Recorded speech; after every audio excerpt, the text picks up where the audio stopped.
Well, happy Monday, everyone. Welcome in another Ask Mike, and it's another big pile of questions. I don't know. I always get confused. Like, they're either a lot of questions or just really long answers. So there's some long answers. We're about to find out here as we kick this off this week with Mike. And our first question is from Wizard of Hogs, who says, in your last show, you ranked the top Arkansas QBs with regard to arm strength. I'd agree with Joe Ferguson. Anyone who ever saw him throw the ball could not leave him off the list. But that you did not include either Ryan Mallett or Tavares Jackson stuns me. Both had fire hoses for arms. I guess there was a disconnect between him and me over the question. Because I'm going to read the question. In your years, and it wasn't from him, by the way, it was another guy. In your years of covering the Hogs, which quarterbacks exhibited the strongest arms? Well, I didn't take that as a question where I'm supposed to rank these guys 1 through 10 or 1 through 5. I just thought I would throw out some names of guys I remembered.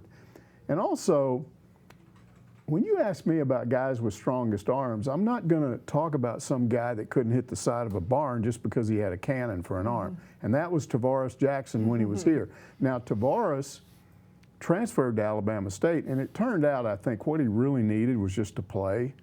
Because he was never accurate in practice, and when a guy can't complete a pass in practice, he's always throwing it over somebody's head, even though it's a bullet. Then I think he has trouble in a game, and he didn't play a whole lot. So when he went to Alabama State, he got better, and then he went into the NFL and had a decent career, not a great career. But I didn't list Tavares, would never even thought about him just simply because he was so inaccurate. Should I have left Ryan Mallett off? Yeah, I shouldn't have if I was trying to actually remember everybody that had a strong arm.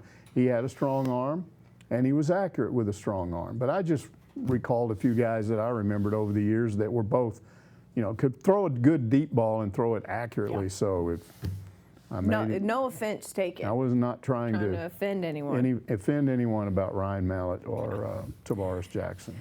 All right, Hoggle points out, you said Hatfield and Nutt were two coaches you think could have left voluntarily, but we all know Nutt was fired, got a buyout, and Hatfield was nudged out. Also, you forgot the most interesting one, Eddie Sutton, kind of like the Hatfield deal for different reasons. Okay, let's kind of, so we don't confuse anybody, let's go back to the original question, what I was responding to, which it was basically this idea that, well, we're going to have to worry about Muscleman leaving every year. And my original point was that if you look at successful coaches that have come to Arkansas from out of state, there's almost no example of somebody coming in, being successful, and then using this job as a stepping stone for another job. You've got to go all the way back to Bowden White in the mid-50s, went to the Cotton Bowl, won the Southwest Conference, they gave him a Cadillac, and he went to Tennessee. That's what every fan hates. That's what Texas Tech is mad about right now. Because they were paying Chris Beard $5 million a year, fourth highest coach in the nation or something, and then he just dumps them for Texas. So I was trying to assure Hog fans there's no history of anybody doing that here. Now, as to those two specific guys, first of all, both of those weren't out of state. They were both in-state guys. They grew up in Arkansas, but I don't know that there's a direct connection to that. But neither one of them were fired. Nutt was not fired, and Hatfield was not nudged out. So I think I ought to clear that up. Why do people think Nutt was fired? Because, look what he mentioned, buyout. He didn't get a buyout. He got a bonus. There's a difference. In one of his early contracts, Houston Nutt got this clause in there, or his agent did. If he stayed for 5 years, he got a $1.2 or $3 million bonus. I can't remember what it was, but he got a bonus for staying that long. And so when that came up in 2007, that's when his bonus was owed. So they paid it because they owed it to him, not because they were buying him out and telling him to go away. Now, I had a really good source during that period inside the athletic department, very familiar with contracts. And he was pretty angry that all these people were saying Nutt was fired because he said, I promise you he wasn't. And here's the way he explained this to me. He said that Nutt obviously had a lot of issues with the Springdale players, and there were fans against him, and the fan base was divided, and I think probably a lot of people in the athletic department felt like it would be better. He was too controversial. If he went somewhere else, they didn't think, they weren't sitting there thinking he couldn't coach. It just kind of got too controversial. So they wouldn't be upset if he left. And he realized the situation that he was in. This is according to my source. And as they got ready to play that game against LSU at the end of the year, last game of the regular season, which LSU was the #1 team in the country, Houston had said some things about he had a couple of other offers, and we now know that those offers were from SMU and Ole Miss, and he eventually decided Ole Miss. That was kind of a no-brainer. Yeah. That he had sort of indicated, yeah, he was going to do that. But then they go down to Baton Rouge and beat LSU in Death Valley when LSU's #1. So Houston Nutt comes back and he's talking to people around the athletic department. He said, wait a minute, we just won 18 games in 2 years, and we just beat the #1 team in the country. Why am I having to leave? They're not going to fire me. And the source told me he was right. They would not have fired him. So why did he leave then? Because #1, his wife wanted him gone. She was tired of all the controversy, wanted to move away. She wasn't from Arkansas anyway. She didn't have this loyalty to Arkansas that he had. And that was one reason. The other reason was Frank was one of his biggest supporters at that point, but Frank only had a couple of 3 months left. Jeff Long was going to be, and Jeff was already on campus, I believe, and he was going to be Houston Nutt's boss. And Nutt knew that he was losing Darren McFadden, Felix Jones, Marcus Kind of saw Monk, the writing on and the wall. all these players. We know that the next year that Petrino came in with all those players, he won 5 games. He had a losing record. And Nutt believed that if he had a losing record that next year, a new AD would probably say, you're too controversial, go away. And so all of that is why Nutt left. But he was not fired. And it was an unusual circumstance. If he hadn't been in that situation, he would have never left. Now let's look at Eddie Sutton. Eddie Sutton was not forced out, but Frank was mad at him over the drinking. And had talked to him through a third party. Frank never confronted his coaches directly. He always used some of his lower level people to go over and tell him this. And Eddie knew that Frank wanted him to go get help somewhere for his drinking problem. And Eddie didn't want to admit he had a drinking problem. So they were kind of at odds. And Eddie had been told by third parties that if you keep this up, Frank will eventually buy you out. It's just a matter of time. And right when that was going on, Kentucky offered him. So it's a no-brainer. I'm going to go there. They won't do anything to me. And Kentucky, indeed, didn't even know he had the drinking problem. And I know that because one of the writers called me 6 months after he was hired when it started to become apparent that he had the same problem at Kentucky and started asking me about that. And I asked him, I said, did you people not know this? Because we all knew it. And he said, no, nobody bothered to check. It's kind of a big shock to us. So that's why Eddie left. And he later said, even though he said I would have crawled to Kentucky for that job, he later said leaving Arkansas was a mistake. So again, here's a guy that would have stayed under different circumstances. And then Hatfield, was he nudged out the door? No. All Frank wanted him to do was win Southwest Conference championships, and he pushed him to change his staff. Ken wouldn't do it. They had issues over it.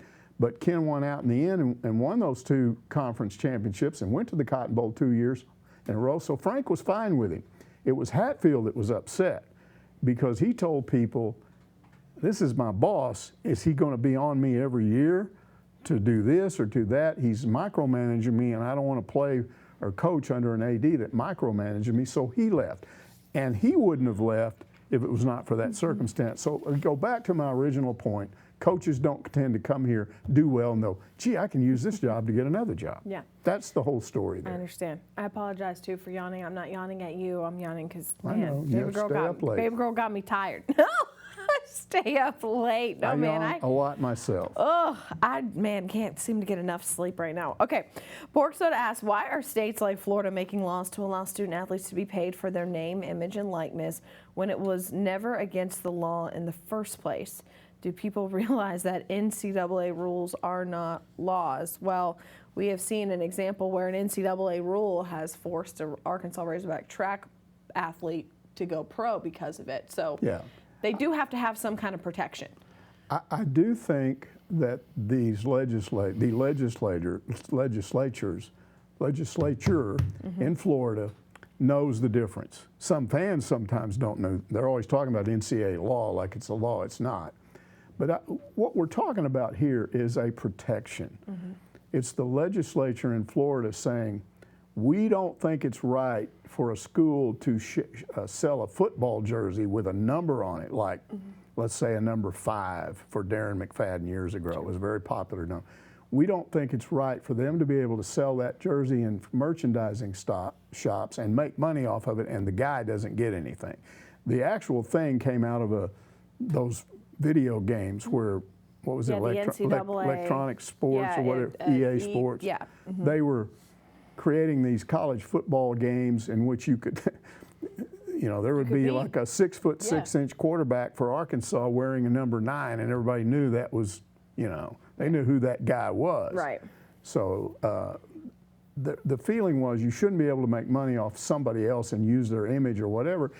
But the problem with this is it's unnecessary because the NCAA is going to cave on that. They're going to allow this to happen. It's just a matter of time. Now, we don't have all the details yet, but we're reaching a point in which athletes are going to be able to make money off their name and likeness. And I've talked about how it's going to cause a problem because the quarterback and maybe a running back are going to make a lot of money, and when other athletes don't, they're going to be upset. I still say the ultimate solution is to throw all this money in a pool, whatever's made, and split it among all athletes, all 400 of them. And it's just $1,000, a month extra for each of these. That's a lot of money for an athlete. They're already giving them about $800 or $900 a month in spending money. So what if they doubled that? Would that not be good? But I think what's going to happen instead is if you're an offensive lineman from Stuttgart and there's a car dealership there where they like you, you might be able to do ads that run in the newspaper or whatever in Stuttgart, and then you get paid for doing that.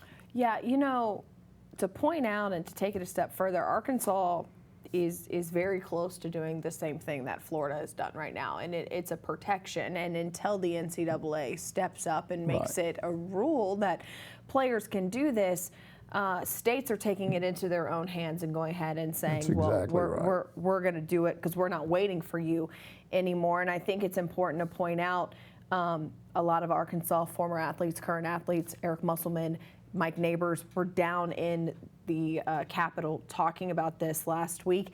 And something that Sydney Parr, a former softball player, said, and I get we talk about football because that's a big focus. Sure. She couldn't even go and work softball camps and make money in the summer. That's right. Because she would have to use her name and likeness and the fact that she was an Arkansas softball player. And use the skill she has as a softball player who happens to play at Arkansas. It was against the rules for her to do that. And she goes, I'm not trying to just profit off of things. I'm just trying to make money during the summer. Lending my skills to a camp, I should be able to do that. So even those are examples of, like, if you're a tennis player at Arkansas, you're not going to make a lot of money the way football players are going to make a lot of money. But you can make some money. But you should be able to go and be like a speaker at a tennis camp and make some money. And that's what this really is. Yeah. States stepping in and saying, hey, NCAA, if you don't do this, we're going to make you do it. Yeah. But we're not waiting for you anymore. I don't think it's going to be necessary because I think the NCAA is going to go along with this. We'll see. Yeah, we will see, but they tend to take a long time with things, so you never know. The Bionic Pig says, as of 4/14/21, the Arkansas basketball coach is being paid $1 million more than the Arkansas football coach. Has this ever happened? Before. I don't I guess at our Arkansas is what he's asking. Because yes, at Kentucky, that's a it happens at other schools that are basketball schools, but I don't think it's happened here before. And it happened because of some unusual circumstances. Number one, Sam Pittman didn't have previous experience as a major college head coach. I think what we're talking about here when we get into this is Eric Musselman's a pretty good businessman because look what he did. He knew Pittman wanted this job and he would take whatever money he offered him. He didn't take the job for money. He took it because he wanted the opportunity. So he lowballed him at $3 million a year. That's low. I don't know how low it is on the totem pole in the SEC, but it's down there. But he did the same thing with Musselman. You mean Hunter Yurachek? Yeah, who does? Okay, you said Eric Musselman. Yeah, but we know what you meant. Hunter Yurachek is a good businessman. The AD was a good businessman. Yeah. And he did the same thing with Eric Musselman. Okay. When Musselman is on the phone wanting this job and saying, hey, man, I really want to come there, and Yurachek knows it, what does he do? He signs him to a $2.5 million contract, gets him low. What he's basically doing is saying, okay, I'll give you this job, but you got to show me something once you get it. Well, what happened? Muscleman comes in, and in year 2, they ended up in the top 10 in the country and go to the Elite 8. So if Muscleman does the same, if Pittman does the same thing, he's going to get a big raise. I don't know that this is going to stay this way, but I should point out that for Pittman to do the equivalent, what's he going to have to do to get into the top 10? Yeah. I mean, you're going to have to be right there. You're going to have to go to a New Year's Bowl, New Year's Eve Bowl. Yeah, you're going to have to be up there in the SEC. So it might take a while. But I do think he will eventually get there where he's probably making more money than the basketball coach. That's the way it generally is. And one of the reasons it's that way is because football generates way more revenue through ticket sales and through television revenues than basketball does. The same thing with baseball. Van Horn's, if you look at the success on campus, Van Horn has more success than anybody. He's getting $1 million a year. Well, that's still now 1/4 of what Muscleman gets, 1/3 of what Pittman gets. So why is it $1 million? It's because baseball at Arkansas, baseball makes a profit. Most schools it doesn't, but it's barely a profit. So part of what you get paid has to be, as the AD, you have to look at the revenue coming from that sport. And eventually, I think you're going to see the football coach at Arkansas making more than the basketball coach simply because football generates a lot more revenue. But this is one of those rare cases where it's kind of reversed itself. You know, I also think, too, timing is a really big part of this because you have to consider that this is year 2 under Eric Muscleman, and that success came quickly for him. And Sam Pittman just happens to be heading into his 2nd year. I think if we had a football coach who has more than a year under their belt, this would be a completely different situation. But the timing and how all of this is laying out works that way in the favor of. And think where Pittman started compared to where Muscleman did. Muscleman inherited a better program. I mean, Arkansas in basketball wasn't anywhere near as low as they were in football when Pittman got that job. So it may take him a while longer, but I think he'll get there. Yeah. All right.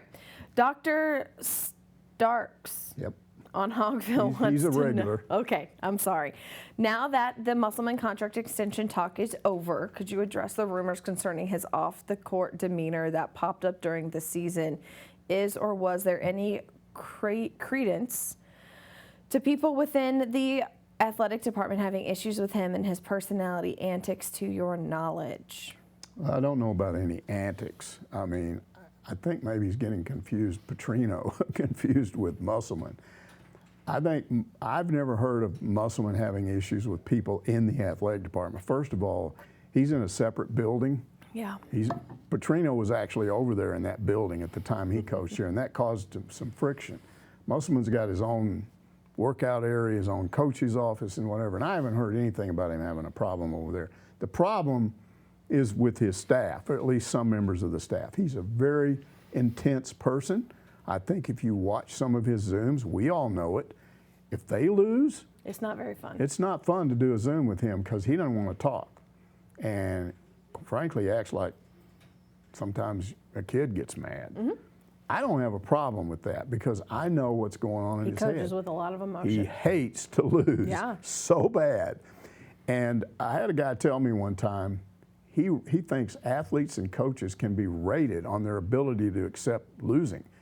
The higher your intolerance for losing, the more likely you are to be successful because you just drive yourself to distraction to the very loose ends of everything, trying not to lose. So that's part of the reason why I think he's been successful. Now, if you go back to that early January period where they had lost some games and all of a sudden they were undefeated in non-conference, now they've hit conference play, now everything's slumping. He was hard to deal with. LSU Alabama stretch. Yeah, he was hard to deal with, and we heard about issues with the players, issues with the coaches. Supposedly in one of those games, I didn't notice that at the time. Jason noticed it, where he wasn't talking to the team in a timeout. He had one of his assistant coaches doing that. You just give Jason credit for everything, don't you? Well, I don't like to make people think I did something when I didn't. Jason noticed that. I didn't. Pretty sure I told you that. Okay, well then I'll give you credit. I'm just kidding. I don't know. I didn't see it. But supposedly... No, we give Jason credit for everything. I'm sorry. Supposedly, he's not coaching the players in a huddle. One of his assistants is doing it. So the next week in practice, when he started telling them stuff, some of them went, no, wait a minute here. If you're not going to talk to us in the game, we're not going to listen to you in practice. And I think that didn't last very long. But look how that turned around. Yeah. As a result of whatever it was he was doing, they didn't lose a game in February. That's never happened before in basketball. I don't think it happened under Nolan. So it was unbelievable. And then we saw what they did in the NCAA tournament. So who's going to question that? Yeah. That's the whole point. Right. If you go back to the earliest example of that I can remember was Woody Hayes. He was this legendary coach at Ohio State, mean as hell, eventually got fired. I mean, he was coaching there when I was a kid, and I'm early in my TV career, like 25 years later when he finally gets fired, and he got fired for hitting a player on an opposing team. The man was nuts. He's way beyond anything you're used to. But Lou Holtz talked to us one time. Lou was a defensive backfield coach under Woody Hayes. And he told us, he said, he was hard to work for, very hard. But he said, he taught me how to be a head coach. And my success starts with him. I mean, that's the way this sort of thing works. And I could give you other examples of Lane Kiffin talking about, Nick Saban. Same thing. Kiffin had gone through a rough period. He'd been a head coach in the NFL. He'd quit his job at Tennessee to go to USC, and he got fired there. He was kind of at loose ends, and he goes to work for Saban, and Saban's relentless. And he eventually left there, but he will tell you now, he helped me become a better head coach in spite of how hard it was to work for him. Yeah. So I see Muscleman like this. I don't think it's a bad thing.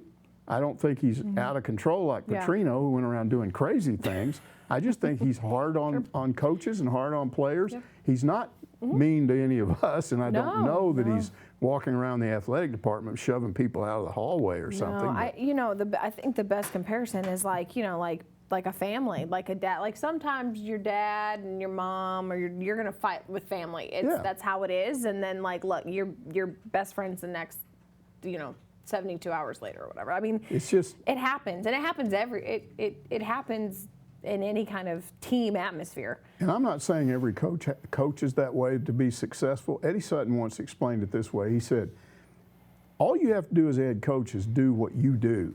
Don't copy somebody else. Let's say you see Muscleman, you're a kind of a laid-back coach, and you hear about Eric Muscleman, and you go, I got to be like him. I'm going to be mean, and I'm going to get mad at people and yell at them and stuff like that. That won't work for you because that's not you. If Eric Muscleman, somebody came to him and said, you got to tone this down. You're too hard on these coaches. You're going to end up losing all these coaches. And so he starts trying to go, oh, I better not say anything. Then what happens to him? He's not being himself. I don't see an issue here. That's the bottom line. Yeah. Longtime Hog fan has a similar question. Should we be concerned about the assistant coaching turnover in basketball? 2 in the first 2 years so far, with the possibility of more to come. Does Texas Tech pay assistants more than we were willing to pay? What am I missing here? No, it wasn't about money. The assistant coach who left and went to Texas Tech, he didn't go there because he got more money. He just, the word we got was there was an intensity there that he didn't feel comfortable with. That's fine. That's what this world is all about. You don't like your boss, you go to work for another boss. Here's the only issue that Hog fans should be concerned about. Can he replace the guy? The guy was a really good recruiter. So can he do that? Well, we'll see. Yeah. But there's no evidence yet. And I think you were sitting here at this table, I think it was you, when we talked to that Nevada sports person when Muscleman was hired. Do you remember that guy? It was Drew, but yes. Okay, it was Drew. Well, he said... I do remember the interview, though, but that's what he said. He told us this whole thing. He said, man, he is really hard on his assistant coaches. And he loses them sometimes, but he said he gets other ones that are just as good because he wins. Yeah. This is a very attractive job right now. So I'm sure we said this yesterday. Muscleman's got himself a nice list of replacements for both of those guys. He replaced Chris Crutchfield with David Patrick, and that worked out well. So, all right. Alabama Hawk says, I see discussions on the boards regarding changes to Bud Walton. Do you know if there are actually plans, and what would your recommendations be to configuring or improving the facility? I don't think anything's going to happen anytime soon. First of all, with this COVID shortfall, they got to get their money back. They got to get their revenues back up. So I don't think you're going to see anything improve. They've just gone through a process where they're building a new track operations center for men and women's track. They got to finish baseball. They did the baseball thing, which is unbelievable, which is about to go online here pretty soon. That was unbelievable. They did a bunch of changes to the Tyson indoor track. We know what they did with football a few years after Petrino left. So they've improved all of these facilities. Bud Walton was probably the best facility anyway. Here's the problem with some of these internet people. It just baffles me. They've been on there for several years claiming that there's too many seats in Bud Walton, and they need to take that upper deck and turn it into skyboxes. First of all, most people on message boards are not skybox people. Skybox people don't tend to do social media. Their social media is they run around, talk to their other rich friends. You know, that's a really high skybox too. Like I would, even if there were skyboxes, I don't know if I'd want to sit way up there in a skybox. And that's the only other place you could put them. But here's what happened. Tennessee did that a few years ago. They had that monster 25,000 seat arena, couldn't fill it up. So they took part of their upper deck and built some skyboxes up there. And if people want to sit up there and pay that kind of money to sit that high up, that's their business. But my point is the people on these message boards, I kind of believe most of them just, they either don't even have season tickets or they're sitting in the seats. Why do they care whether there's a skybox up there for somebody? Yeah. The whole issue is apparently they don't like the idea that there's empty seats for some of these December games, a lot of empty seats. And the point I kept making was this was back when Mike was here. And Mike, you know, was doing a decent job, but he wasn't really tearing it up like Nolan. And so the crowds weren't very good for the December games and then a little better for conference games, but they weren't filling it up like they did when Nolan was there. And my point was, why do you say that's going to be permanent? Why do you assume that you won't have 19,000 ever again? And people said that, oh, there'll never be those crowds. Yes, there will. I promise you. After you go to the Elite Eight, there will. I promise you this next season, if Kentucky comes in here or whoever else, that place is going to be, it'll be 20,000. It'll be so full. They'll have extra people in there. Why would you want to give that up? You know what 14,000 seats is? That's like what A&M has. You want to go down to that level, or do you want to have the largest on-campus arena in the country? That, you know, the school actually owns the arena. It's not some thing like at Kentucky where they, you know, I guess Tennessee is actually the largest. Arkansas may be number 2 or 3. But why would you give that up just so you can say, well, we don't have any empty seats now? I mean, that's what the University of Texas is doing. They can't fill that Superdome up with 15,000 seats, I think, in there. So they're going to tear it down, let that space be used by other parts of the university, and they're going to build a new one that probably holds 10 or 11,000 because they've had too many empty seats. Yeah. I don't think Arkansas has to do that. So what recommendations would I make? I think eventually they're going to come in and do some things to maybe the concession stands, maybe increase this. They could come out a little bit and increase the width of that outside concourse where the concession stands are, make it less crowded when people are in there, have more concession stands, have more restrooms, maybe do some other convenient things, maybe parking closer, build a parking deck, something. I think you could do things to make it convenient for the fans and a better experience for the fans, but I think they need to leave the arena part of it alone. Yeah, I think so too. Just make some, especially some improvements around it for the experience stuff. Yeah. All right, Parallax Pig says, the NCAA and some schools have been at odds for several years, with some calling for a new organization to represent them. With the NCAA threatening to ban championships in states having legislation the NCAA doesn't like, will that be the tipping point to form a new college athlete organization? Okay, let's do some background on this. You go back to, I think it was 2017. The North Carolina, it might have been earlier. 16, this is when it was resolved in 2017. But sometime around there, the North Carolina legislature passed a legislation banning transgender bathrooms. In other words, you can't tell if somebody goes into a public restroom and they're male, they might not, or they're female, they might not want some guy walking in there who happens to be a transgender. I mean, you can argue this issue either way. But that's what it was. You had to use the bathroom of the sex you were born as. That's right. They passed a law that said you had to do that. Okay, the NCAA determined that was discriminatory to transgenders, So the NCAA said, okay, North Carolina, you can't hold any championships there. Yeah, the ACC did the same thing. They pulled all their championships out of North Carolina too. Okay, so the conference did it and the NCAA did it. Yep. And it worked because the legislature backed off and rescinded that law. And I guess now they have transgender bathrooms there. I don't know. I don't live there. But now this current issue involves several states, not one. And this is an issue over whether or not biological males should be allowed to compete against females as a transgender. Yes. Well, to clarify, yes. But it's for any legislation against the that discriminates against the LGBTQ community. So even if they didn't have this, you know, Arkansas just did the whole you have to be like over 18 to have a, you know, transgender stuff or whatever. That still would apply to this. It's not just but it's this one, Fairness for Women's Sports Yeah, this Act. one is the one they don't like, which is the one that basically says in Arkansas, we're not going to force biological females to compete against biological males simply because the male became a transgender.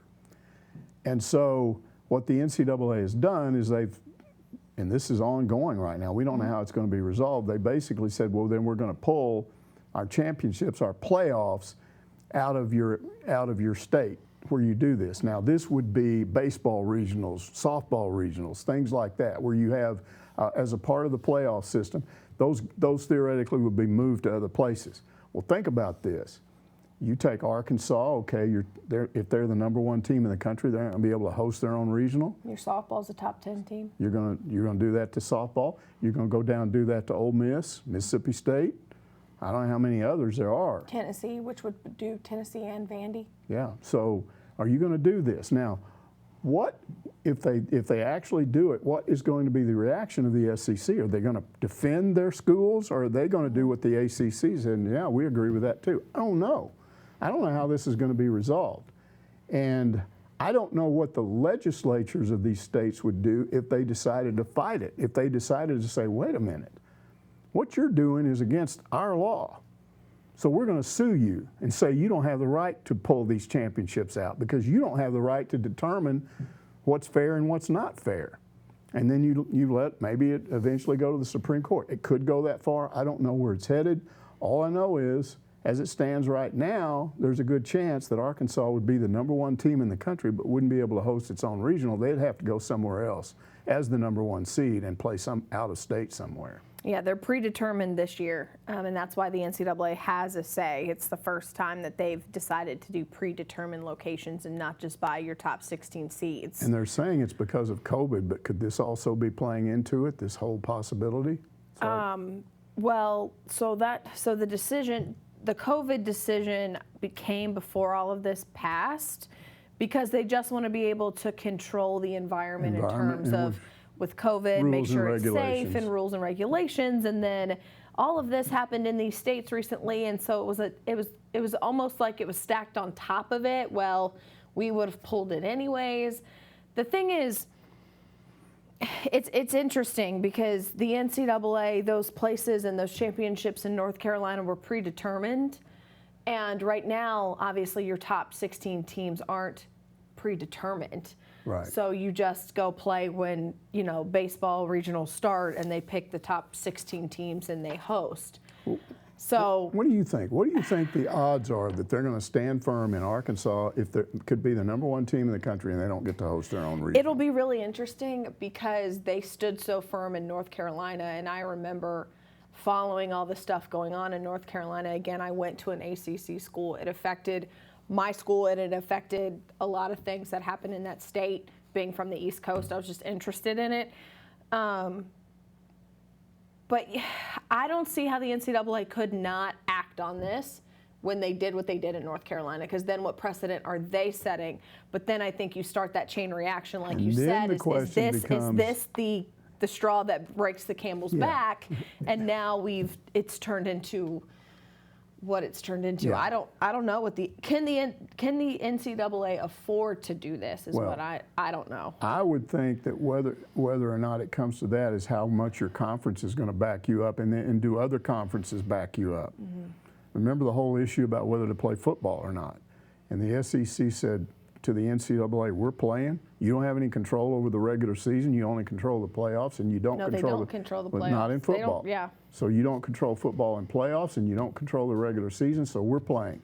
And the ACC said yep, and the Big 12 said yep, and the Big 10 said nope. The Pac-12 said nope, and then they caved in. Yeah. Now, I don't know that this would go along those lines, so I think there's a couple of things here. You still could have the various state legislatures sue and say, you can't do this, the NC. You can't threaten us this way. This is our law, and you don't have a right to come in here and tell our colleges they can't do something. You're discriminating. They could do that. I don't know if they will, so that's one thing that can happen. But would it be quick enough? No. You could do that, and then you would still be without a year of... Yes, what I'm talking about is a 2 or 3 year where you'd have to lose these things and these regionals, and you just have to put up with it. I don't know if that's a resolution, or if, I don't know, the NCAA might back down if the various conferences, some conferences threaten them. But I tend to agree with you. I think based on what they've done in the past, there's a good chance this is the way it's going to be. You know what, I'm curious here too, as I'm thinking about this, and we could talk about this forever, right? So like, think about this. Arkansas, Mississippi State, Ole Miss, Tennessee, all state schools. So they're state funded, even though the athletic program is not. State funded, it's a state legislature ties. Vandy is a private school, and Vandy could easily look at the NCAA because you have to submit bids and say, we ain't got nothing to do with the state. We're private, we're privately funded. This is what we believe. And so what if they give it to everybody, or they take it away from everybody but Vandy because it's a private school? They might. They might absolutely do. And say, we don't have ties to the state, so you can't blame us for what our state is doing. I don't know. That's something to think about. Absolutely. And then the other possibility, here's the other final possibility, that say for instance here in Arkansas, the state legislature backs down for now and rescinds that law, but sues as a result of it, and with the idea they're going to reinstate it if they win the lawsuit. I mean, I guess that's a possibility too. Yeah, look, we've got a lot to follow these next couple of weeks, and I think softball gets announced here soon because it's the last week of the regular season. It's a big deal, and so it was a good question. Baseball will get announced May 13th or something like that. So stay tuned. We're not done. This conversation is on pause, and we can have a whole Ask Mike about this, to be honest. Maybe one day we will. All right, Cow Hog, as we continue on, 32 wants to know, what will it take to finally get a Nolan statue outside of Bud Walton Arena? Can we please make this happen sooner rather than later? Okay, first of all, so let's do one thing at a time. We just got the street named after him. You've got a court, you got a street. Now let's move on maybe later on this other thing. Look, I'm a statue guy. I've already said this on this program once before. I love statues. Outside of Bryant-Denny Stadium in Tuscaloosa, they got all these statues, including Nick Saban, and it's really cool to see them all. Have you seen the new elephant statue that they have? No, I haven't seen the elephant. I'm sorry, no offense, but it is like pretty sweet. Okay, it looks like real. The Saban thing, he's wearing Nike in bronze. He got his Nike shoes on in bronze. So the statues are cool. Yeah. We're not a statue school here for some reason. We got two. We got the thing of Frank up there in front of the Broyle Center. And then you got John McDonald standing there in front of a gate. I don't even think they have it in the right place. I'm not sure where the right place is. It's around the track somewhere. But I don't like it where it is. But there's two of them. Yeah. What I would like to see is Norm DeBryan and Dave Van Horn right out there in front of Baum Walker. Yeah. Right there on that. That'd be cool. When you walk up to it, those are the two statues. I would like to see Eddie and Nolan, not outside, but just inside by those two staircases. When people file into there and walk by, that'd be cool seeing them in there. Now with football, ooh, my plan's big. Big time plan. You know the hog walk? Yeah. Well, I created a new hog walk. Okay. And it's on the west side of the stadium where the home team comes in, not where it is now. So it's on okay, hold on. So it's on the north side. Right? It's now on the north side. That's where they walk in. They come off those buses and go in there. So the west side would be on Razorback Stadium? Yeah, Razorback Road right there? Yeah. Okay. Here's what you have to do. It costs Trying to visualize this. It's going to cost a lot of money, by the way, and I don't have to pay for it. Okay. You just keep the road flat instead of going up the hill about where the practice fields are. Instead of going up that hill, you dig straight into that hill and you create Razorback Road lower, and it goes underneath where you now cross the street. And then you build that up and build a bridge over there, and that's right. People are able to come and go into the stadium from there, and then you go up in that parking lot. Yeah. By the way, so you're talking about building a tunnel almost. Yes, under the road. Then on the other side of that road where that elevated parking lot is, you dig that all out, build an underground parking garage for all the people that are in skyboxes or whatever. They'll love that.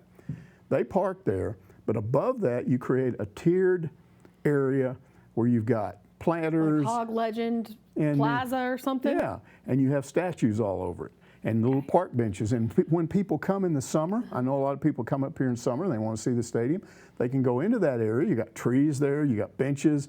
You can go in there and you can sit down and they'd have to do something with the west side of the stadium. It looks hideous right now. It's not finished. It's a Rector set. So you make that nice, like A&M did theirs all real nice behind it. So now you're sitting there and you're looking at that cool stadium off to the east. Okay.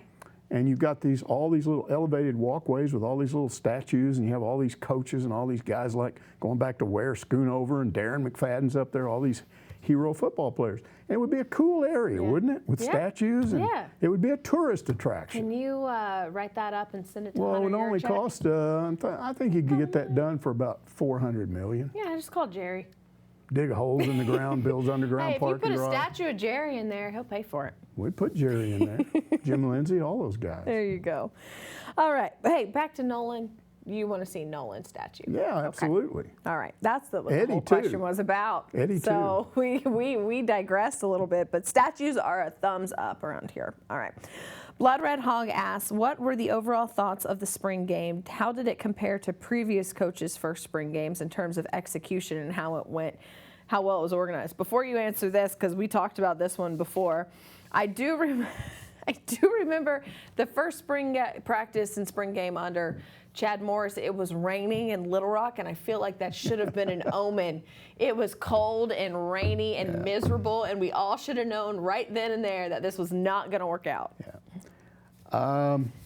The overall impressions were they got what they wanted to get done. They wanted those two quarterbacks to look better, and they did.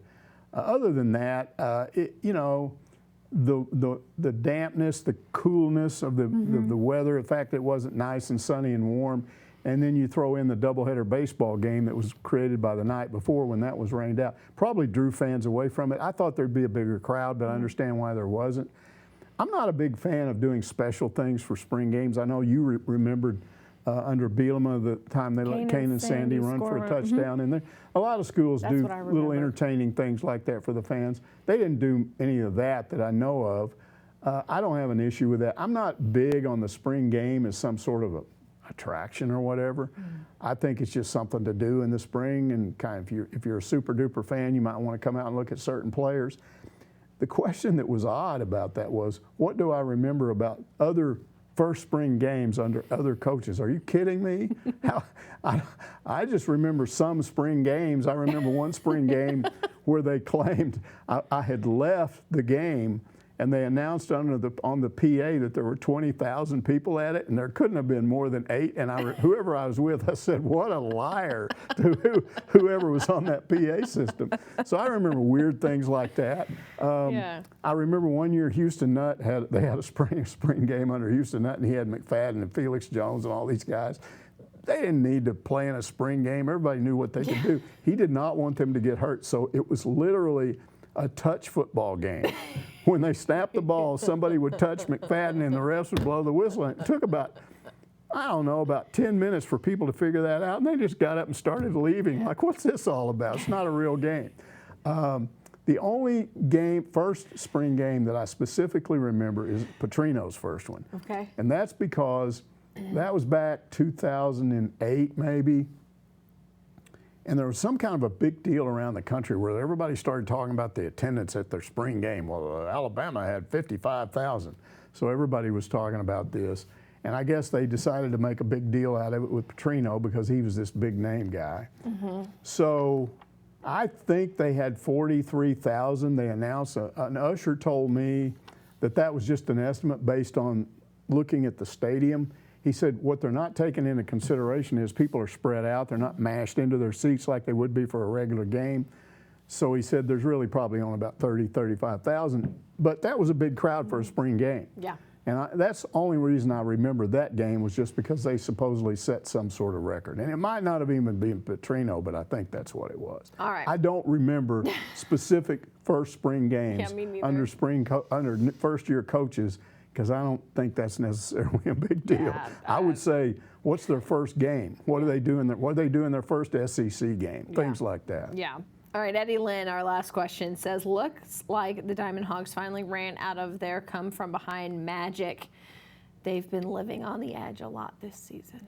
No question that they've won a lot of come-from-behind games. And I don't know what you thought, but I sort of thought yesterday they were going to do it. Bases are loaded. I never questioned them. I thought they were going to do it again. Bases loaded. No, Somebody's going to do something here. I thought it was no outs, but maybe it was just one. No, it was one. Okay.